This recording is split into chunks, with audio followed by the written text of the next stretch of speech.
بسم اللہ الرحمن الرحیم۔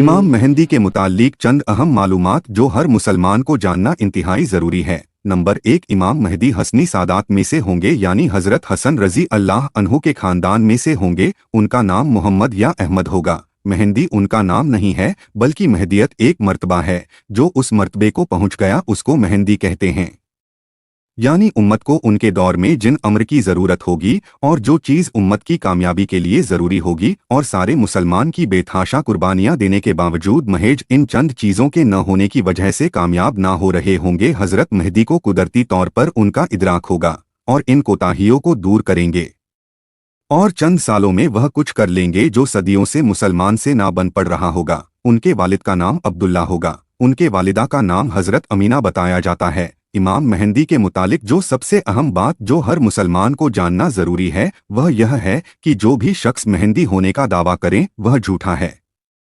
کیونکہ حضرت امام مہدی خود اپنے مہدی ہونے کا دعویٰ نہیں کریں گے، کیونکہ حدیث کی روشنی میں یہ بات پتہ چلتی ہے کہ امام مہدی امامت اور منصب قبول کرنے سے جتنا ان سے بن پڑے گا گریز کریں گے اور اسے سے بھاگنے کی کوشش کریں گے، حتیٰ کہ وہ 7 علماء جو دنیا کے مختلف علاقے سے حضرت امام مہدی کی تلاش میں آئے ہوں گے، اور ہر ایک کے ساتھ 300 سے زائد افراد نے بیعت کر رکھی ہوگی، اور یہ سب مل کر حضرت امام مہدی کو تلاش کر رہے ہوں گے۔ جب یہ حضرت امام مہدی تک پہنچ جائیں گے اور ان میں تمام علامتیں پائیں گے تو تصدیق کے لیے ان سے پوچھیں گے کہ آپ فلاں بن فلاں یعنی فلاں کے آپ بیٹے ہیں۔ حضرت امام مہدی ان کو خوبصورتی سے ٹالتے ہوئے کہیں گے، میں تو ایک انصاری یعنی اللہ کے دین کی مدد کرنے والا ہوں، اور یہ کہہ کر مکہ مکرمہ سے چھپ کر مدینہ منورہ چلے جائیں گے۔ یہ حضرات آپ کو تلاش کرتے کرتے مدینہ شریف پہنچ جائیں گے۔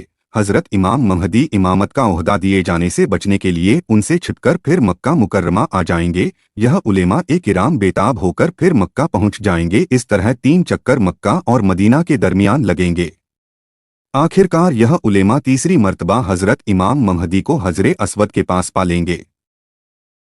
آپ کعبے کی ساتھ چمٹ کر چہرہ کعبے کی دیوار پر رگڑتے ہوئے امت کی حالت پر رو رہے ہوں گے۔ یہ علماء آپ کو پہلے خدا کا واسطہ دے کر کہیں گے کہ اگر آپ نے بیعت کے لیے ہاتھ نہ بڑھایا تو جتنی امت مظلومیت کی حالت میں ماری جا رہی ہے اس سب کا گناہ آپ کے سر پر ہوگا۔ اس پر حضرت امام مہدی مجبور ہو کر مقام ابراہیم اور حجر اسود کے درمیان بیٹھ کر ان سے کہیں گے کہ آؤ پھر آخری فتح تک اکٹھے جینے مرنے کا عہد کرتے ہیں۔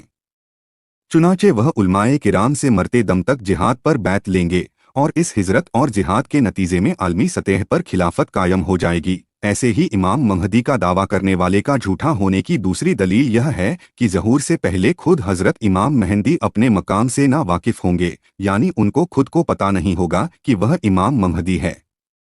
اپنی صلاحیتیں خود ان پر چھپی ہوگی اور وہ ایک عام آدمی کی زندگی گزار رہے ہوں گے، بھلا وہ امام مہدی ہونے کا دعویٰ کیسے کر سکیں گے؟ حضرت علی رضی اللہ سے ایک روایت منقول ہے، اس کا ترجمہ ہے، حضرت محمد صلی اللہ علیہ وسلم ارشاد فرمایا، مہدی ہم اہل بیت میں سے ہوں گے، اللہ تعالیٰ ایک ہی رات میں ان کو یہ صلاحیت عطا فرما دے گا، یعنی اللہ تعالیٰ ایک ہی رات میں اچانک ان کو امارت اور خلافت کی صلاحیتیں عطا فرما دے گا۔ دوسری چیز یہاں یہ بات خصوصیت سے دھیان میں رکھیں کہ حضرت مہدی جس طرح کعبے کی پردے سے چمٹ کر کعبے کی دیوار پر منہ رگڑتے ہوئے امت کی بدحالی پر رو رہے ہوں گے، اسی طرح یہ 7 علماء بھی ان کی تلاش میں بے چین و بیتاب ہوں گے۔ ان کے ساتھ موجود 300 کے لگ بھگ افراد بھی دنیا بھر سے ان کی تلاش میں بیت اللہ پہنچ چکے ہوں گے اور اپنا سب کچھ امیر کے ایک اشارے پر لوٹانے کے لیے تیار ہوں گے۔ امت مسلمہ کے لیے امیر اور مامور کی یہ تڑپ اور کڑھن وہ چیز ہے جس پر اللہ تعالیٰ امت کی خدمت کا کام لینے اور مشکل چیزوں کو آسان کرتے اور صحیح وقت پر صحیح چیز کی گیپ سے توفیق عطا فرماتے ہیں۔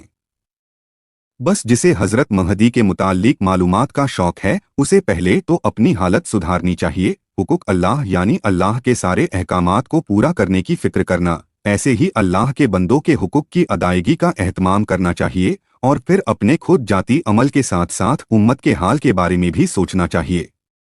امت مسلمہ کی بگڑی بنانے میں علماء مجاہدین اور دن کی محنت کرنے والوں کا ہاتھ بٹانا چاہیے، اپنے جان اور مال میں سے امت کے لیے وقت اور مال نکالنا چاہیے۔ ایسے ہی لوگ اور ان کی نسل اس مبارک لشکر میں شامل ہو سکیں گے۔ محض باتوں سے بغیر عمل کے کچھ بھی فائدہ نہیں ہوگا۔ پلیز لائک اینڈ سبسکرائب کر دیجیے۔